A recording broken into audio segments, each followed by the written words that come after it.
ദിവസമായി നാം ഈ നല്ല സമയത്ത് ഓർത്ത് ദൈവത്തെ സ്തുതിക്കുകയും വാഴ്ത്തുകയും ചെയ്യുന്നു. വിവിധ സ്ഥലങ്ങളിൽ രാജ്യങ്ങളുമായിരുന്ന ദൈവവചനം കേൾക്കുന്ന എല്ലാ പ്രിയപ്പെട്ടവർക്കും കർത്താവായ യേശുക്രിസ്തുവിന്റെ വിടിയേറിയ നാമത്തിൽ സ്നേഹവന്ദനം. അല്പസമയത്ത് ദൈവവചന ചിന്തയ്ക്കായി ഒരു ദൈവവചന ഭാഗം വായിക്കുന്നു. വെളിപ്പാട് പുസ്തകം 1-ാം അധ്യായം 13-ാമത്തെ വാക്യം. എന്നോട് സംസാരിച്ച നാദം എന്തെന്ന് കാണുവാൻ ഞാൻ തിരിഞ്ഞപ്പോൾ 7 നിലവിളക്കുകളുടെ നടുവിൽ നിലയങ്കി ധരിച്ച് മാറത്ത് പൊൻകച്ച കെട്ടിയവനായി മനുഷ്യപുത്രനോട് സദസ്യനായവനെ കണ്ടു. വളരെ അനുഗ്രഹിക്കപ്പെട്ട ഈ നല്ല തിരുവെഴുത്തിനായി ഞാൻ ദൈവത്തെ സ്തുതിക്കുന്നു. നാം ചിന്തിക്കുന്ന വചനം മാറത്ത് പൊൻകച്ച കെട്ടിയവനായ യേശു. ഹല്ലേലൂയ. ആ യേശുവാണ് ലോകരക്ഷകനെന്ന് ഈ കാലഘട്ടത്തിലുള്ള സകല ജനത്തിനും വെളിപ്പെടുത്തി കൊടുക്കുവാൻ വേണ്ടിയിട്ട് യേശു ക്രിസ്തുവിന്റെ മഹത്വപൂർണമായ അനുഭവത്തെ യോഹന്നാൻ വ്യത്യസ്തമായ നിലയിലൂടെ നമുക്ക് വെളിപ്പെടുത്തി തരുന്നതാണ് വെളിപ്പാട് പുസ്തകം 1-ാം അധ്യായം എന്ന് പറയുന്നത്. ഹല്ലേലൂയ. വെളിപ്പാട് പുസ്തകം വായിക്കുന്ന ഏതൊരു വ്യക്തിക്കും 1-ാം അധ്യായം എന്ന് പറയുന്നത് വളരെ വിലപ്പെട്ടതാണ്. നമ്മൾ വളരെ പ്രാർത്ഥനയോടെ അത് വായിക്കുമ്പോഴാണ് യേശുക്രിസ്തുവിന്റെ മഹത്വപൂർണമായ അനുഭവത്തെ നമുക്ക് ദർശിക്കാൻ കഴിയുള്ളൂ. ലോകരക്ഷകൻ എന്ന് പറയുന്ന യേശുക്രിസ്തു മാത്രമാണ്. പക്ഷെ അതിനെ അങ്ങോട്ട് അംഗീകരിക്കുവാൻ ഈ ജനത്തിന് അങ്ങോട്ട് മടിയാണ്. കാരണം അവര് ഓരോരോ രക്ഷകനെ കണ്ടുപിടിച്ചിട്ടുണ്ട്. ഓരോ മതങ്ങളും അവരവരുടെ രക്ഷകനെ കണ്ടുപിടിച്ചിട്ടുണ്ട്. എന്നാൽ ബൈബിള് പറയുന്നു സകല ജനത്തിന്റെയും രക്ഷകൻ യേശുവാണ്. ജാതി മത വർഗ വർണ്ണ വ്യത്യാസമില്ലാതെ സകല ജനത്തിനെ കുടിൽ തൊട്ട് കൊട്ടാരത്ത് വരെ പാർക്കുന്ന എല്ലാവരുടെയും രക്ഷകൻ യേശുക്രിസ്തു മാത്രമാണ്. ഹല്ലേലൂയ. മറ്റാർക്കും മനുഷ്യനെ രക്ഷിപ്പാൻ കഴിയത്തില്ല. അത് യോഹന്നാൻ മനസ്സിലാക്കിയത് കൊണ്ടാണ്, യോഹന്നാന്റെ ദൈവം ശക്തമായ വെളിപ്പാട് കൊടുത്തത് കൊണ്ടാണ് യേശുക്രിസ്തുവിന്റെ മഹത്വപൂർണമായ അനുഭവത്തെ നമുക്ക് വെളിപ്പെടുത്തുന്നത്. ഇപ്പം രക്ഷിപ്പാൻ യേശു മാത്രമേ ഉള്ളൂ. ശേപ്രവാചകന്റെ പുസ്തകം 59 വായിക്കാൻ കാണുന്നത് രക്ഷിപ്പാൻ കഴിയാതെ കൊണ്ട് എന്റെ കൈ കുറുകിപ്പോയിട്ടില്ല, കേൾപ്പാൻ കഴിയാതെ കൊണ്ട് ചെവി മന്ദമായിട്ടുമില്ല. അപ്പൊ പത്മോസിന്റെ ഏകാന്തതയിൽ തടവനുഭവിക്കുന്ന യോഹന്നാനെ രക്ഷിപ്പാൻ കഴിവുള്ള കരം യേശുവാണെന്നും. ഹല്ലേലൂയ. യോഹന്നാൻ പത്മോസിൽ പ്രാർത്ഥിച്ച പ്രാർത്ഥന കേൾപ്പാൻ കാതുള്ളവനാണ് യഹോവയായ ദൈവമെന്നും കർത്താവായ യേശുവെന്നും ഹല്ലേലൂയ യോഹന്നാനെ ദൈവം പത്മോസിൽ വെളിപ്പെടുത്തി. Praise the Lord. അപ്പൊ യോഹന്നാൻ അനുഭവിച്ച ദൈവ സാന്നിധ്യം, ദൈവിക മാധുര്യമാണ് ഈ കൃപായുഗത്തിൽ ദൈവസഭയ്ക്ക് ദൈവം വെളിപ്പെടുത്തുന്നത്. അതുകൊണ്ട് എന്നെ കേൾക്കുന്ന നമ്മുടെ സ്നേഹിത, നിന്റെ പാപ ജീവിതത്തിൽ നിന്ന്, നിന്റെ ശാപത്തിൽ നിന്ന്, നീ കടന്നു പോകുന്ന പ്രതിസന്ധികളുടെ നടുവിൽ നിന്ന് നിന്നെ രക്ഷിച്ചെടുക്കുവാൻ യേശുക്രിസ്തുവിന് മാത്രമേ കഴിയുള്ളൂ. കാരണം യേശുവാണ് ലോകരക്ഷകൻ. അവൻ മാറത്ത് പൊൻകച്ച കെട്ടിയവനായി നിനക്ക് വേണ്ടി സദാസമയം പക്ഷപാതം ചെയ്യുന്നു. ഇവിടെ യേശുക്രിസ്തുവിന്റെ വിവിധ മഹത്വപൂർണമായ അനുഭവത്തെ യോഹന്നാൻ നമുക്ക് വെളിപ്പെടുത്തുകയാണ്. ഹല്ലേലൂയ. നമ്മളത് വിശ്വസിക്കുവാൻ കഴിയണം. ഈ ഭൂമിയിൽ വെച്ച് മാത്രമേ നിങ്ങൾക്ക് കർത്താവായ യേശുക്രിസ്തുവിനെ വിശ്വസിക്കുവാനും യേശുവിനെ അനുഗമിക്കാനും കഴിയുള്ളൂ. നിങ്ങളുടെ മരണാനന്തരം നിങ്ങൾക്കത് കഴിയില്ല. ഇവിടെ ലഭിച്ച സമയം എന്ന് പറഞ്ഞ വിലപ്പെട്ടതാണ്.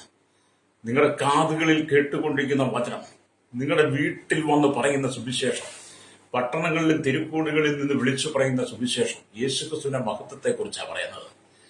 അവനാണ് ലോകരക്ഷകൻ, നിന്നെ രക്ഷിപ്പാൻ അവന് മാത്രമേ കഴിയുള്ളൂ, യേശുവിന് മാത്രമേ കഴിയുള്ളൂ എന്നുള്ള ഈ സന്ദേശമാണ് ഞങ്ങളൊക്കെ വിളിച്ചു പറയുന്നത്. കാരണം ഞങ്ങളതിൻ്റെയൊക്കെ ഭാഗമാണ്, ഞങ്ങളൊക്കെ ഈ രക്ഷപ്പെട്ടവരുടെ ഭാഗത്തിലുള്ളതാണ്. അതുകൊണ്ട് ഞങ്ങളുടെ യേശുവിന്റെ മഹത്വത്തെക്കുറിച്ച് ഞങ്ങൾക്ക് വർണ്ണിച്ചേ മതിയാവുള്ളൂ. പറയാതിരിക്കാൻ പറ്റത്തില്ല.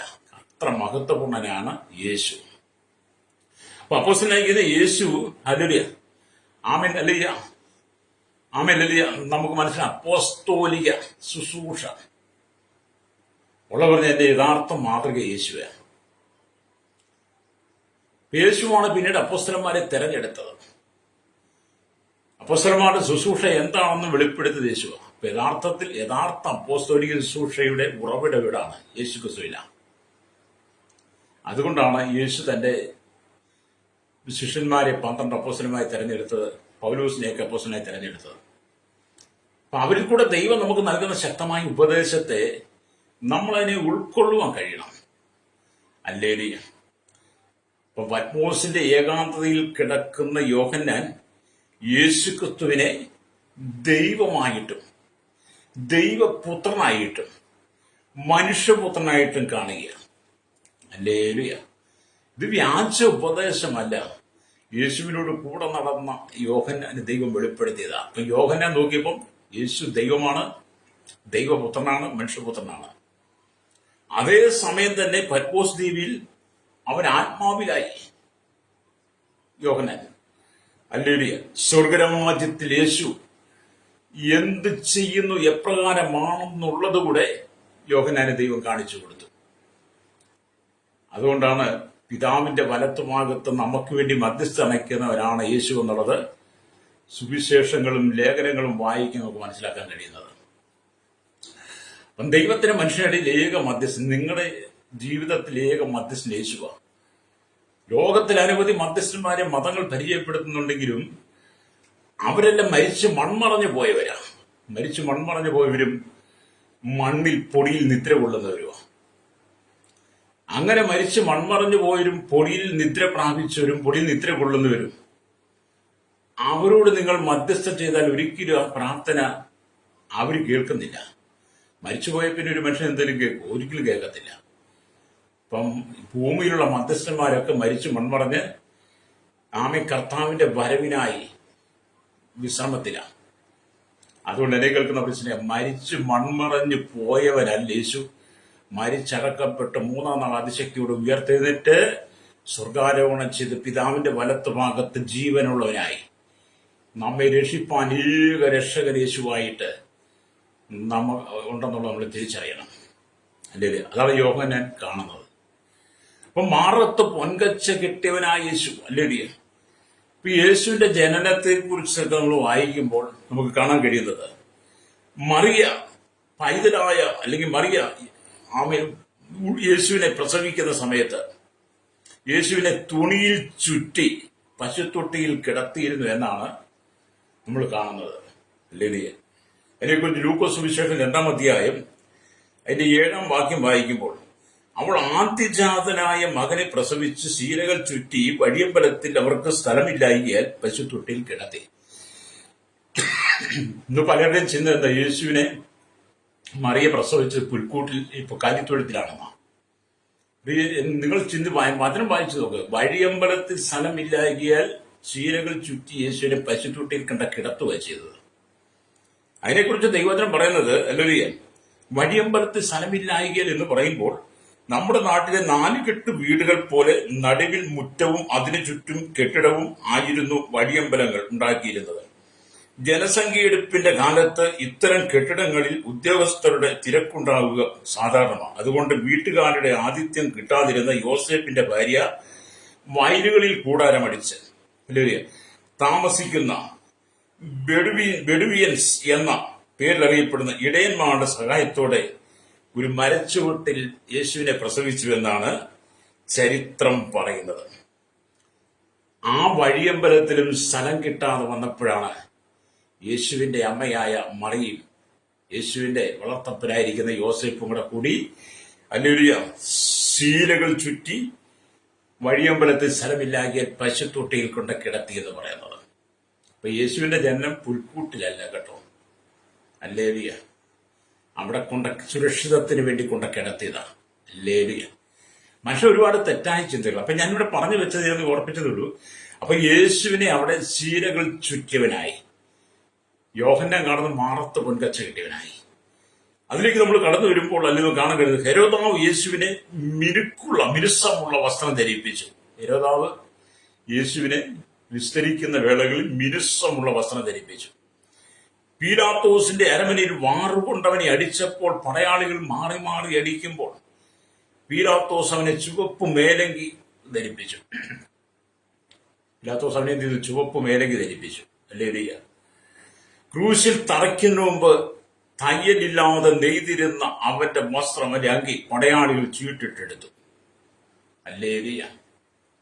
തുടർന്ന് നമ്മൾ വായിച്ചവിടെ കാണുന്നുണ്ട്, അരിമദ്യയിലെ യോസേപ്പ് യേശുവിനെ അടക്കം ചെയ്തപ്പോൾ ചുറ്റിയ ശീലയെ ഹല്ലേലൂയ യേശു ഉയർത്തെഴുന്നേറ്റപ്പോൾ കല്ലറയിൽ വെച്ചിട്ട് ഹല്ലേലൂയ സ്വർഗീയ തേജസ്സുള്ള സ്വർഗീയ വസ്ത്രം യേശു അലരിയ ഉടുത്തിരിക്കുന്നു. അതാണ് മാറത്ത് പൊൻകച്ച് കിട്ടിയവനായ, ഭൂമിയിൽ നിന്ന് ഉള്ളതല്ല.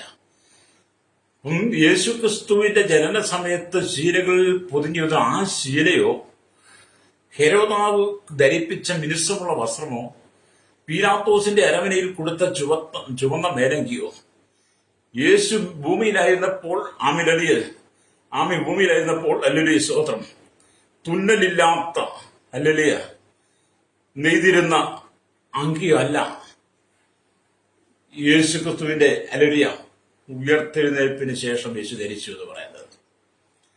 അപ്പൊ യേശുവിനെ സംസ്കരിക്കുന്ന സമയത്ത് അരിമത്തയിലെ യോസേപ്പ് ശീലകൾ പൊതിഞ്ഞു സുഗന്ധവർഗമിട്ടു. അപ്പൊ ആ വസ്ത്രവും യേശു ഉപേക്ഷിച്ച് കളഞ്ഞു. അല്ലേലിയ.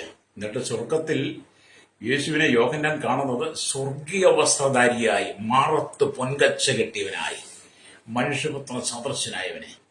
ഞാൻ ഈ ഭാഗം പറഞ്ഞ എന്നെ കേൾക്കുന്ന സ്നേഹിത, ഈ ഭൂമിയിലുള്ള സകലത്തെ നമ്മൾ വിടേണ്ടതാണ്. ഉടുത്തിരിക്കുന്ന വസ്ത്രം പോലും നമ്മുടെ സ്വന്തമല്ല. ആ വസ്ത്രം പോലും നമ്മൾ ഉപേക്ഷിക്കേണ്ടി വരും. നമ്മൾ ഉപേക്ഷിക്കുന്നത് കളയണം. കർത്താവായ യേശു ക്രിസ്തുവിൽ വീണ്ടെടുക്കപ്പെട്ട കർത്താവായ യേശുവിനെ സ്വന്തം രക്ഷിതാവിധമായി സ്വീകരിച്ച് ആത്മരക്ഷ അനുഭവിക്കുന്ന ദൈവമക്കളെ വീണ്ടെടുപ്പ്, അല്ലെങ്കിൽ ആ കർത്താവായ യേശു ക്രിസ്തുവിന്റെ വരവെങ്കിൽ മരിച്ചവരുടെ പുനരുത്ഥാനം ശേഷം ജീവനുള്ളവരുടെ തേജസ്കരണം നടക്കുമ്പോൾ അവരെല്ലാം ഭൂമിയിലെ വസ്ത്രങ്ങൾ മാറ്റിയിട്ട് സ്വർഗീയ വസ്ത്രം ധരിക്കും. ഇപ്പൊ യോഹന്നാൻ എന്ത് ചെയ്യുന്നു? യേശുവിനെ കാണുന്നത് എങ്ങനെയാണ്? സ്വർഗീയ വസ്ത്രം ധരിച്ചവനാ ആയിട്ടാ, മാറത്ത് പൊൻകച്ച കെട്ടിയവൻ. നമുക്കതിനൊന്നും വർണ്ണിക്കാൻ കഴിയത്തില്ല. അതിനും വർണ്ണിക്കാൻ കഴിയാത്ത വിധത്തിലാണ് യേശുക്രിസ്തുവിന്റെ മഹത്വപൂർണമായ അനുഭവത്തെ യോഹന്നാൻ വെളിപ്പെടുത്തുന്നത്. ഹല്ലേലൂയ. അപ്പോസ്തലന്മാരിൽ അതിശ്രേഷ്ഠനായിരിക്കുന്ന യോഹന്നാനെ ദൈവം ഇത്രമാത്രം യേശുവിന്റെ മഹത്വത്തെ വെളിപ്പെടുത്തി കൊടുത്ത് അത് വായിച്ച് മനസ്സിലാക്കി പഠിച്ച് നമുക്ക് ആ യേശുവിനെ അനുഗമിക്കാൻ തന്ന ആ കാഴ്ചപ്പാട്, ആ മാതൃക എത്ര ഭാഗ്യമേറിയതാണ്. ഹല്ലേലൂയ. നിന്റെ യേശു ആരാണെന്ന് ചോദിച്ചാൽ, നിന്റെ കർത്താവ് ആരാണെന്ന് ചോദിച്ചാൽ, നിന്റെ രക്ഷകൻ ആരാണെന്ന് ചോദിച്ചാൽ നിനക്ക് പറയുവാൻ കഴിയും. നിലവിളക്കുകളുടെ നടുവിൽ നിലയങ്കി ധരിച്ച് മാറത്ത് പൊൻകച്ച് കെട്ടിയവനായ മനുഷ്യപുത്രനോട് സദസ്യനായിരിക്കുന്നവനാണ് എന്റെ രക്ഷകനെന്ന് പറയുവാൻ, അവനാണ് എന്റെ ദൈവം എന്ന് പറയുവാൻ നിങ്ങൾക്ക് കഴിയണം. ഹല്ലേലൂയ. ലോകജനത്തിന് അത് പറയാൻ ഭയങ്കര ലജ്ജയാണ്. പക്ഷേ കർത്താവിന്റെ മക്കൾ അത് പറഞ്ഞുകൊണ്ടിരിക്കും. ഞങ്ങളത് പ്രസംഗിച്ചുകൊണ്ടിരിക്കും. ഞങ്ങളുടെ ജീവൻ പോകുന്നിടം വരെ ഞങ്ങളത് പറഞ്ഞുകൊണ്ടിരിക്കും. ഞങ്ങളെ തടയുവാൻ, ഞങ്ങളുടെ പ്രസംഗത്തെ, സുവിശേഷത്തെ തടയുവാൻ ആർക്കും കഴിയത്തില്ല. അങ്ങനെ കഴിയുമായിരുന്നെങ്കിൽ ഹെരോദാവിനും പീലാത്തോസിനും കയ്യാഫാവിനും ഒക്കെ യേശുക്രിസ്തുവിന്റെ കാലഘട്ടത്തിൽ സുവിശേഷത്തെ തടയിട്ടേനെ. പക്ഷെ അവർക്ക് പോലും കഴിഞ്ഞില്ല. പിന്നെ ഇനി ലോകത്തിൽ ആർക്കും സുവിശേഷത്തെ തടയിടാൻ പറ്റത്തില്ല. അക്രമങ്ങൾ അഴിച്ചുവിടുവാനും യേശുക്രിസ്തുവിനെ പ്രസംഗിക്കുന്ന ദൈവത്തിന്റെ ദാസിദാസന്മാരെ ഒരുപക്ഷെ കൊന്നൊടുക്കാൻ പറ്റിയേക്കുമായിരിക്കും. പക്ഷെ സുവിശേഷത്തെ തകർക്കാൻ കഴിയത്തില്ല. മഹത്വപൂർണനായിരിക്കുന്ന യേശുക്രിസ്തുവിന്റെ നാമത്തെ ഉടയ്ക്കുവാൻ ഈ ലോകത്തിൽ ആർക്കും കഴിയില്ല സ്നേഹിത. അത്രയ്ക്ക് ശ്രേഷ്ഠനാണ് യേശു. ഹല്ലേലൂയ. ഏക രക്ഷകൻ യേശു, ഏക രക്ഷിതാവ് യേശു. ഹല്ലേലൂയ. അതുകൊണ്ടാണ് പത്രോസൊക്കെ പറയുന്നത്, മറ്റൊരുത്തനും രക്ഷയില്ല, രക്ഷിക്കപ്പെടുവാൻ ആകാശത്തിന്റെ കീഴിൽ മനുഷ്യരുടെ നൽകപ്പെട്ട വേറൊരു നാമവും ഇല്ല എന്നൊക്കെ അപ്പോസ്തലപ്രവൃത്തി 4:12 വായിക്കുന്നുണ്ട്. ഞാൻ പലപ്പോഴും വാക്യങ്ങളൊക്കെ പറയാറുണ്ട്. കാരണം അതൊക്കെ നമ്മുടെ നാവിനും നമ്മുടെ ഹൃദയത്തിനും ഒക്കെ സന്തോഷം തരുന്ന വചനമാണ്. ഹല്ലേലൂയ. എന്നെ കേൾക്കുന്ന മാതാവേ, പിതാവേ, നിന്റെ സമയം തീർന്നുകൊണ്ടിരിക്കുകയാണ്. എന്നെ കേൾക്കുന്ന യുവാക്കന്മാരോട്, തലമുറയോട്, എന്നെ കേൾക്കുന്ന യൗവനക്കാരന്മാരോട് വാർത്തക്കിലായിരിക്കും പറയട്ടെ, നിങ്ങളുടെ സമയം തീർന്നുകൊണ്ടിരിക്കുക.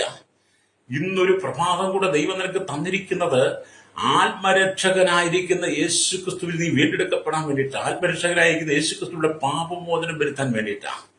മാറത്ത് പൊൻകച്ച കെട്ടിയവനായിരിക്കുന്ന യേശുക്രിസ്തുവിന്റെ മഹത്വപൂർണമായ അനുഭവത്തിലേക്ക് നീ കടന്നു വന്ന് നീ ദൈവിക സമാധാനമുള്ളവനായി കർത്താവിന്റെ വരവെങ്കിൽ നിത്യതയുടെ അവകാശിയായി മാറാൻ വേണ്ടിയിട്ടാണ് ഈ ഒരു പ്രഭാതം കൂടെ ദൈവം നിനക്ക് തന്നത് കേട്ടോ. രക്തം ചെയ്യാം. ഹല്ലേലൂയ. അപ്പൊ കർത്താവായ യേശു ക്രിസ്തുവിനെ നിന്റെ രക്ഷകനായി നിന്റെ ഹൃദയം കൊണ്ട് സ്വീകരിച്ചു, വായി കൊണ്ട് ഏറ്റുപറയുമ്പോൾ, ഹല്ലേലൂയ, നിങ്ങളുടെ ജീവിതത്തിന്റെ ബന്ധനങ്ങളും കെട്ടുകളും എല്ലാം അഴുകി നീ സ്വതന്ത്രനായി മാറും. ഹല്ലേലൂയ. ഇപ്പൊ നിങ്ങൾ സ്വതന്ത്രനല്ല. ഒരുപക്ഷെ നിങ്ങളുടെ പണം കൊണ്ടും നിങ്ങളുടെ പാരമ്പര്യം കൊണ്ടും നിങ്ങളുടെ വിദ്യാഭ്യാസം കൊണ്ടും നിങ്ങളുടെ നന്മകൾ കൊണ്ടും സമ്പത്ത് കൊണ്ടും ഒക്കെ നിങ്ങൾ വലിയ പുള്ളിയായിരുന്നേക്കാം, വലിയ പുള്ളിയായേക്കാം. ഒരുപാട് പേരുടെ കയ്യടി കിട്ടുന്നവനും ഒരുപാട് അല്ലെങ്കിൽ പൊന്നാടകൾ വാങ്ങിയവനും ഒരുപാട് ബഹുമതികളൊക്കെ വാങ്ങിയ വ്യക്തിയായിരിക്കാം നിങ്ങൾ ഭൂമിയിൽ. പക്ഷെ സ്വർഗത്തിലെ ഒന്നിന്റെ എഴുതി രേഖപ്പെടുത്തിയിട്ടില്ല. ലേലിയ ഇവിടെ നിങ്ങൾ എന്ത് ബഹുമതി വാങ്ങിയാലും എന്തെല്ലാം പൊന്നാട നിങ്ങളെ അണിയിച്ചാലും നിങ്ങൾ എത്രമാത്രം സ്ഥാനമാനമോ ഉണ്ടെന്ന് പറഞ്ഞാലും അതൊന്നും ജീവപുസ്തകത്തിലില്ല കേട്ടോ. ജീവപുസ്തകത്തിൽ വരണമെങ്കിൽ കർത്താവായ യേശുക്രിസ്തുവിനെ സ്വന്തം നാവ് കൊണ്ട് ഏറ്റുപറയണം, ഹൃദയം കൊണ്ട് നാവ് കൊണ്ട് ഏറ്റുപറഞ്ഞ് ദൈവത്തിൽ സമർപ്പിക്കുന്നവരുടെ പേരാണ് ജീവപുസ്തകത്തിലുള്ളത്. അവർക്ക് മാത്രമേ നിത്യതയിൽ പ്രവേശിക്കാൻ കഴിയുള്ളൂ. അല്ലേ? അവിടെ ജാതിയില്ല, ജാതി മത വർഗ വർണ്ണ വ്യത്യാസമില്ലാതെ അല്ലേലുയ സകലർക്കും ഉള്ളതാണ് രക്ഷ എന്ന് പറയുന്നത്. സകലർക്കും ഉള്ളവരാണ് രക്ഷ. അല്ലേ? അതുകൊണ്ട് എന്നെ കേൾക്കുന്ന പ്രശ്നികത, ഈ മാറത്ത് പൊൻകച്ച കെട്ടിയവനായ യേശു ക്രിസ്തുവിന്റെ മഹത്വപൂർണമായ അനുഭവത്തെ നിന്റെ ഹൃദയം കൊണ്ട് നീ സ്വീകരിച്ച് മനസ്സുകൊണ്ട് അംഗീകരിച്ച് നീ പാപത്തിൽ നിന്ന് പുറത്തു വരണം. അപ്പൊ നിങ്ങൾ സ്വതന്ത്രരല്ല, നിങ്ങൾ അടിമകളാണ്. ഈ ലോകത്തിലുള്ള സകല ജനങ്ങളും അടിമകളാണ്. സകല ജനങ്ങളും അടിമകളാണ്. എന്തിനടിമയാ? പാപത്തിനടിമയാണ്. അല്ലേലിയ. പാപത്തിനടിമയായിരിക്കുന്ന നിനക്ക് മോചനം പ്രാപിക്കുവാൻ നിന്റെ കർമ്മങ്ങൾ കൊണ്ടോ ആചാരങ്ങൾ കൊണ്ടോ കഴിയില്ല. നീ ചെയ്യുന്ന യാതൊരുവിധ പുണ്യപ്രവർത്തികൾ കൊണ്ടോ ദാനധർമ്മങ്ങൾ കൊണ്ടോ നിങ്ങളുടെ പാപത്തിന് പരിഹാരം വരുത്തുവാൻ കഴിയില്ല. പാപത്തിന് പരിഹാരം വരുത്തുവാൻ യേശുക്രിസ്തുവിന് മാത്രമേ കഴിയുള്ളൂ. രക്തം ചെയ്യും. അതാണ് ഞങ്ങൾ വിളിച്ചു പറയുന്നത്. അതിനെയാണ് ഈ ലോകം എതിർക്കുന്നത്. എതിർത്താലും ഞങ്ങൾക്ക് പ്രശ്നങ്ങളൊന്നുമില്ല, ഞങ്ങൾ വീണ്ടും വിളിച്ചു പറയും. അല്ലേലിയ. ഇവിടെ യേശുക്രിസ്തു ഉയർത്തെഴുന്നേറ്റ് സ്വർഗാരോഹണം ചെയ്ത് പിതാവിന്റെ വലത്ത് ഭാഗത്ത് മാറത്ത് പൊങ്കച്ച കിട്ടിയനായി മഹത്വപൂർണ്ണമേറിയ അനുഭവത്തിൽ ഇരുന്നു കൊണ്ട് എനിക്കും നിങ്ങൾക്കും വേണ്ടി മധ്യസ്ഥ ചെയ്യുക, രക്തം ചെയ്യാം. അപ്പൊ യേശുവിനെ നീ രക്ഷകനായി സ്വീകരിക്കണം. യേശുവിനെ നീ രക്ഷകനായി സ്വീകരിച്ച് നീ യേശുവിന്റെ മകനായി മകളായി മാറണം. യേശുവിന്റെ രക്തത്താൽ നീ ശുദ്ധീകരിക്കപ്പെടണം. നിന്റെ ജീവിതത്തിന്റെ പാപത്തിന്റെ കറകളെ മാലിന്യങ്ങളെ കഴുകി വെടിപ്പാക്കുവാൻ ഭൂമിയിലെ ഒരു വെള്ളത്തിനും കഴിയത്തില്ല. ഒരു നദിയിൽ നീ കുളിച്ചാലും അതിന് കഴിയത്തില്ല. നിന്റെ പാപത്തെ കഴുകിക്കളയാൻ ഇവിടെ എത്ര വില കൂടിയ സോപ്പിട്ട് കുളിച്ചാലും ഏത് രാജ്യത്ത് ഉള്ള വെള്ളത്തിൽ പോയി കുളിച്ചാലും നിങ്ങളുടെ പാപത്തിന് പരിഹാരമില്ല. ചിലരൊക്കെ ഇവിടെ പാപപരിഹാരം വരുത്താൻ പറ്റാതെ യോർദാനിൽ പോകുന്നുണ്ട്. അല്ലേ? യേശു സ്നാനപ്പെട്ട യോർദാനിൽ പോയി മുങ്ങുന്നവരും കുളിക്കുന്നവരും ഒക്കെ പാപത്തിന് ശുദ്ധീകരണം വരുന്നത്. അതുകൊണ്ട് നിങ്ങളുടെ പാപത്തിന് പരിഹാരമില്ല, പാപത്തിന് ശുദ്ധീകരണം വരത്തില്ല.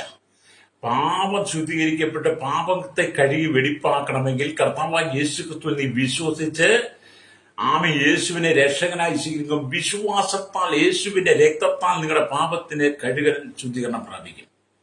അതുകൊണ്ടാണ് യോഹന്നാന്റെ ലേഖനം 1:7 ബാക്കിയൊക്കെ പറയുന്നത്, തന്റെ പുത്രനും കർത്താവുമായ യേശുക്രിസ്തുവിന്റെ രക്തം സകല പാപവും പോക്കി നമ്മെ ശുദ്ധീകരിക്കുന്നു.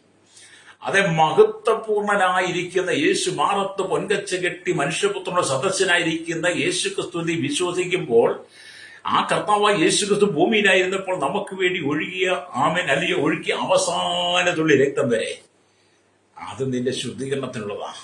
യേശുവിന്റെ രക്തത്തിന് മാത്രമേ നമ്മെ പാപത്തിന്റെ ദാസ്യത്വത്തിന്റെ വിടുവിച്ച് നമ്മെ സ്വതന്ത്രമാക്കി മാറ്റാൻ കഴിയുള്ളൂ. ഇതിനെക്കുറിച്ച് വ്യക്തമായിട്ടുള്ള വെളിപ്പാടുകളാണ് പൽപ്പോസിന്റെ ഏകാന്തതയിൽ യേശു യോഹന്നാന് വെളിപ്പെടുത്തി കൊടുത്തതെന്ന് പറയുന്നത്. ഹല്ലേലൂയ. ദൈവവചനത്തെ അംഗീകരിക്കുന്നതാണ് സഹോദര സഹോദരി ഏറ്റവും വലിയ ശ്രേഷ്ഠതയും ഭാഗ്യം എന്നൊക്കെ പറയുന്നത്. ഞാൻ ചോദിക്കട്ടെ, നിങ്ങൾ ഈ ലോകത്തിൽ എന്തെല്ലാം നേടി, എന്തെല്ലാം നിങ്ങൾ നേട്ടങ്ങൾ കൈവരിച്ചു, എന്തിന്റെ എല്ലാം ഉടമകളാണ്. പക്ഷെ നിന്റെ ഭവനത്തിൽ സമാധാനമുണ്ടോ? നിന്റെ ജീവിതത്തിൽ സമാധാനമുണ്ടോ? സ്വസ്ഥത അനുഭവിക്കാൻ കഴിയുന്നുണ്ടോ? ഈ ലോകത്തിൽ ഒരിക്കലും സമാധാനവും സന്തോഷവും സ്വസ്ഥതയും കിട്ടത്തില്ല. എന്നാൽ ഈ ലോകത്തിൽ ജീവിക്കുമ്പോൾ കർത്താവായ യേശുക്രിസ്തുവിൽ വിശ്വസിക്കുന്നവന് സമാധാനം, സന്തോഷവും സ്വസ്ഥതയുണ്ട്. ഹല്ലേലൂയ. ഇവിടെ നാം ദൈവത്തിന് വചനം വായിക്കുമ്പോൾ ഇപ്പോൾ യേശു മാറത്ത് പൊൻകച്ച കെട്ടിയിരിക്കുന്നതായി യോഹന്നാൻ കണ്ടു. ഹല്ലേലൂയ. എന്ന് പറഞ്ഞാൽ യുദ്ധത്തിനായി ചെല്ലുന്ന യോദ്ധാക്കൾ മാറിൽ വെറും കച്ചയെ കെട്ടിയിരിക്കും. ഹല്ലേലൂയ. പണ്ടൊക്കെ യുദ്ധത്തിന് ആൾക്കാർ പോകുമ്പോൾ അവരെന്ത് ചെയ്യും? മാറത്ത് ഹല്ലേലൂയ വെറും കച്ച കെട്ടുമായിരുന്നു. പ്രൈസലോ. അതിനെക്കുറിച്ച് വേദപുസ്തകം വായിക്കുമ്പോൾ നമുക്ക് മനസ്സിലാക്കാൻ കഴിയുന്നത് എഫേസ്യ ലേഖനത്തിലേക്ക് നമ്മൾ കടന്നു വരണം. എഫേസ്യ ലേഖനത്തിലേക്ക് ഒരു 6-ാം അധ്യായം അതിന്റെ 14-ാമത്തെ വാക്യം വായിക്കുമ്പോൾ കാണുന്നുണ്ട്, നിങ്ങളുടെ അരയ്ക്ക് സത്യം കെട്ടി നീതി എന്ന കവചം ധരിച്ചു എന്നവിടെ കാണുന്നുണ്ട്. പ്രൈസലോ ഹല്ലേലൂയ. ഇവിടെ പറയുക എന്ന് പറഞ്ഞാൽ അതിനെക്കുറിച്ച് പറയുന്നത് അവയിൽ ആമേലലിയ ഇവിടെ പറയുന്ന വിവിധമായ കാരണങ്ങൾ, അവയിൽ നിങ്ങൾ ഏതു വിധത്തിലാണ് യേശുവിനോട് ചേർന്ന് നിൽക്കുന്നത്. അപ്പം അരയിൽ കെട്ടുന്ന ബെൽറ്റ് സർവായുധ വർഗത്തിൽ ഒന്നാമത്തേതാണ്. എന്നാൽ ധരിച്ച വേഷങ്ങളെല്ലാം ഒതുങ്ങി ചന്തമായിരിക്കുന്നതിന് ഇത് ആവശ്യമാണ്. ഇവിടെ ഒരുക്കത്തിന്റെ പൂർത്തീകരണം സത്യമെന്ന ബെൽറ്റ് ധരിക്കുന്നതിനാലാണ് പൗലോസ് പറയുന്നത് ബെൽറ്റ് ഒരുക്കത്തിന്റെ ലക്ഷണമായും സേവന സന്നദ്ധതയായും കാണിക്കുന്നു. ഹല്ലേലൂയ. നമ്മൾ ഈ കഠിനമായ ജോലിയൊക്കെ ചെയ്യുമ്പോൾ നമ്മുടെയും ശരീരത്തിലെ തുണികൾ അഴിഞ്ഞു പോകാതിരിക്കാൻ വേണ്ടിയിട്ട് നമ്മൾ നന്നായിട്ട് അത് ചുറ്റിക്കെട്ടുവെക്കും. ഹല്ലേലൂയ. Praise the Lord.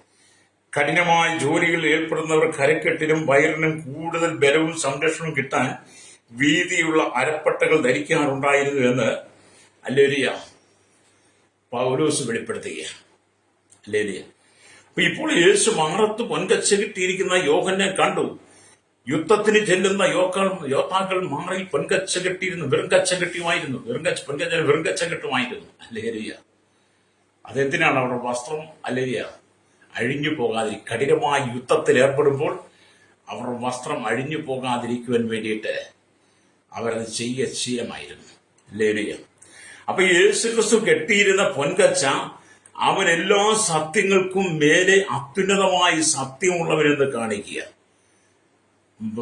അവൻ യോദ്ധാക്കൾ കെട്ടിയ വെറും കച്ചയല്ല ഇത്. യേശുക്രിസ്തു കെട്ടിയിരിക്കുന്ന പൊൻകച്ച എന്ന് പറഞ്ഞാൽ അല്ലെങ്കിൽ സകല സത്യങ്ങൾക്കും, ഈ ഭൂമിയിലുള്ള സകല സത്യങ്ങൾക്കും മുകളിൽ അത്യുന്നതമായ സത്യമുള്ളവനാണെന്നാണ് അവൻ മാറത്ത് പൊൻകച്ച കെട്ടിയ ആ സാഹചര്യത്തെ നമുക്ക് പഠിക്കാൻ കഴിയുന്നത്. അപ്പൊ സകല സത്യങ്ങൾക്കും മുകളിലാണ് യേശു. ഭൂമിയിൽ ഒരുപാട് സത്യങ്ങളുണ്ടെന്ന് പറയണ്ടത്. ചില ആള് എനിക്ക് ചില സത്യങ്ങളുണ്ട്, എനിക്ക് ചില സത്യങ്ങൾ അറിയാം എന്നൊക്കെ അവരൊക്കെ എന്താ പറയുന്നത്, അങ്ങനെയുള്ള ചിന്തയും ചിന്താഗതിയും നിങ്ങളുടെ വാദപ്രതിവാദങ്ങളൊക്കെ തെറ്റാണ്. സകല സത്യത്തിനും മുകളിൽ ഒരു സത്യമുണ്ടെങ്കിൽ അത് യേശു മാത്രമാണ്. ഹല്ലേലൂയ. അപ്പൊ എല്ലാ ഉപദേശങ്ങൾക്കും മേലായ ഉപദേശങ്ങൾ തരുന്നവൻ യേശു. എല്ലാ സത്യങ്ങൾക്കും മുകളിലുള്ള സത്യവും എല്ലാ ഉപദേശങ്ങൾക്കും മുകളിലായ ഏറ്റവും ഉന്നതമായ ഉപദേശം തരുന്നവനും ഹല്ലേലൂയ നമ്മുടെ കർത്താവായ യേശു ക്രിസ്തു. മാത്രമല്ല സത്യത്തിന്റെ പൂർണ്ണമായ അളവും യേശുക്രിസ്തു തന്നെയാണ്. സത്യത്തിന്റെ പൂർണ്ണമായ അളവും യേശുക്രിസ്തു തന്നെയാണ്. ഹല്ലേലൂയ. അതുകൊണ്ടാണ് യോഹന്നാൻ പറഞ്ഞ അവൻ വഴിയും സത്യവും ജീവനുമാകുന്നു. ഹല്ലേലൂയ. അപ്പൊ സകല സത്യത്തിനും മേലായ നാമമുള്ള യേശു ആരാണ്? വഴിയും സത്യവും ജീവനുമായ ദൈവമാണ്. ഹല്ലേലൂയ.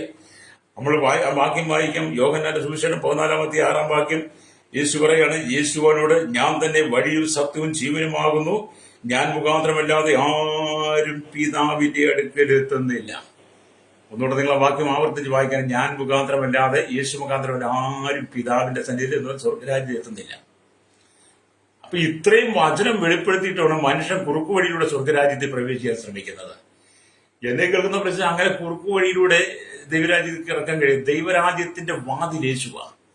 ആ യേശുക്രിസ്തുവാകുന്ന വാതിലൂടെ മാത്രമേ ദൈവരാജ്യത്തിൽ പ്രവേശിക്കാൻ കഴിയത്തുള്ളൂ. അല്ലാതെ പിന്നാമ്പുറത്തൂടെ കീറുക, പുറകിൽ കൂടെ കീറുക, അല്ലെങ്കിൽ നമ്മൾ വഴിയുണ്ടാക്കി കീറുക എന്നൊക്കെ പറയുന്ന അസാധ്യം നടക്കുന്ന കാര്യമില്ല. പലരും അങ്ങനെ പോകാനാണ് ശ്രമിക്കുന്നത്. സത്യത്തെ തിരസ്കരിച്ച് കളഞ്ഞിട്ട്, സത്യ ഉപദേശത്തെ തിരസ്കരിച്ച് കളഞ്ഞിട്ട് സകല ഉപദേശത്തിന് മേലായ ഉപദേശം മാറ്റി വഴിയും സത്യവുമായ ജീവനെയൊക്കെ മാറ്റിവെച്ചിട്ടാണ് പലരും മനുഷ്യൻ പറയുന്ന സത്യങ്ങളിലൂടെ ദൈവരാജ്യത്തിൽ പ്രവേശിക്കുക എന്ന് പറയുന്നത്. ഒരിക്കലും കഴിയില്ല. അതുകൊണ്ട് നിങ്ങൾ മധ്യസ്ഥന്മാരോട് പ്രാർത്ഥിച്ചതുകൊണ്ടോ, മധ്യസ്ഥന്മാരെ ഇടയ്ക്ക് നിർത്തിയത് കൊണ്ടോ, മധ്യസ്ഥ ചെയ്യുന്നവരോട് നിങ്ങൾ ചേർന്നിരുന്നത് കൊണ്ടോ നിങ്ങൾക്ക് ദൈവരാജ്യത്തിൽ പ്രവേശിക്കാൻ കഴിയില്ല. ദൈവരാജ്യത്തിലുള്ള ഏക വാതിൽ, ഏക വഴി യേശുവാണ്. അതേ യേശു ഞാൻ മുഖാന്തരമല്ലാതെ ആരും പിതാവിന്റെ സന്നിധിയിൽ എത്തുന്നില്ല. Praise the Lord. നിങ്ങൾ അവസാനം നിങ്ങൾ ലജ്ജിതരായി പോകരുത്. മരണം ഏത് സമയത്തും വരാം. ഓരോ ദിവസവും നിങ്ങൾ പത്രവാർത്തകൾ, TV വാർത്തകൾ നിങ്ങൾ ശ്രദ്ധിക്കാറില്ലേ? രാവിലെ വീട്ടിൽ നിന്ന് പോയ വ്യക്തി തിരിച്ച് ഭവനത്തിലേക്ക് വരുന്നത് ചിലപ്പം മരിച്ച അനുഭവത്തിലായിരിക്കും. എത്രയോ ആക്സിഡന്റുകളാണ്, എത്രയോ അനർത്ഥങ്ങളാണ് ഓരോ ദിവസവും മനുഷ്യൻ ഭൂമിയിൽ നിന്ന് മാറ്റപ്പെട്ടുകൊണ്ടിരിക്കുന്നത്.